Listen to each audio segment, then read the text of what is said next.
இங்கே ரொம்ப வருஷமாக சினிமாவில் ஜூனியர் ஆர்டிஸ்டாக நடிச்சிட்டு வராரு. பேக்ரவுண்ட் டான்ஸ் ஆடுறது, ரேப் சீன் நடிக்கிறது, இந்த மாதிரி ரோலை தான் அவர் கிடச்சிக்கிட்டு இருக்கு. அவங்க அம்மா ஃபோன் பண்ணி என்னைக்கு தாண்டா உன்னை பெரிய ஸ்க்ரீனில் பார்க்க போகிறேன்னு கேட்குறாங்க. ஒரு ஹீரோ கிட்ட போய் ஹெல்ப் கேட்கும் போது அவர் சொல்கிறாரு, இவனுக்கு யாராவது நல்ல ரோல் போட்டு கொடுங்கன்னொன்னே டேரக்டரும் அடுத்த மாதம் வந்துட்டு மறக்காமல் கோட் ஷூட் போட்டு வா, அப்போ தான் உனக்கு வாய்ப்புன்னொன்னே இவரும் கிளம்புறாரு.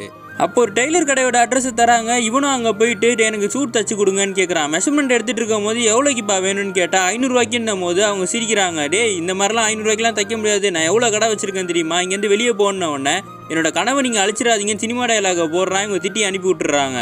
ஆனால் இவன் சொன்னது அந்த டெய்லருக்கு ஏதோ மனசு ஒரு மாதிரியாக இருக்குது. இவன் பின்னாடியே போயிட்டு கனவு தானே சொல்கிறேன், எனக்கும் ஒரு கனவு இருக்குது, என் பையனை எப்படியாவது ஒரு நல்ல ப்ரைவேட் ஸ்கூலில் சேர்த்து விடணும்னு சொல்லி, நாளைக்கு நீ கரெக்டாக இந்த 11 மணிக்கு வந்துட்டேன்னா உனக்கு நல்ல கோட் சூட்டு டையோட நான் தரேன் அப்படின்னு சொல்லி ஒரு அட்ரஸை கொடுத்துட்டு போகிறாரு.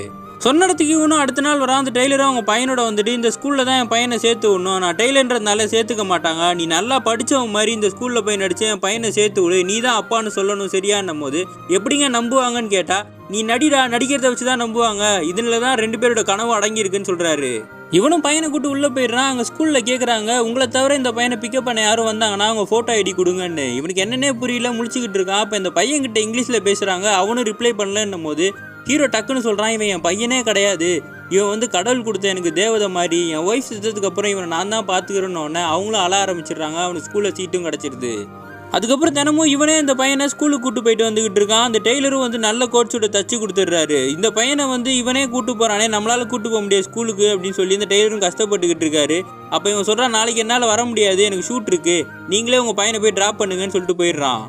இவனும் சந்தோஷமாக நல்ல ரோல் கிடைக்குன்னு சொல்லி ஷூட்டிங்க்கு போய் டான்ஸ் ஆடிக்கிட்டு இருக்கான். இவனை மாதிரியே கோட் சூட் போட்டு நிறைய பேர் ஆடுறாங்க. இப்போவும் பேக்ரவுண்ட் ஆர்டிஸ்டாக இருக்கான். ஃபீல் பண்ணிக்கிட்டே வெளியே வந்து அவங்க அம்மாவுக்கு கால் பண்ணி, நான் கடைசி வரைக்கும் போஸ்டர்லேயே வரமாட்டோமான்னு சொல்கிறான்.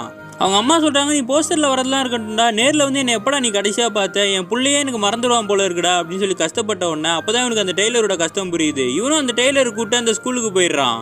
ஸ்கூலில் சொல்லிடுறான், எனக்கு ஒர்க்கு ரொம்ப பிஸியாக இருக்குது, இதுக்கப்புறம் நான் என் பையனை கூப்பிட்டு வரமாட்டேன், இவர் தான் பையனோட தாத்தா, ஆனால் அப்பா மாதிரி இவர் பார்த்துப்பாருன்னு சொல்லிட்டு கிளம்புறான். அந்த பையன் கேட்குறான், இதுக்கப்புறம் நீ என்னை ஸ்கூலில் கூப்பிட வரமாட்டியான்னு, இதுக்கப்புறம் நீ என்னை தேட்டரில் தான் பார்ப்பேன்னு சொல்லி நம்பிக்கையாக அங்கேருந்து போகிறான்.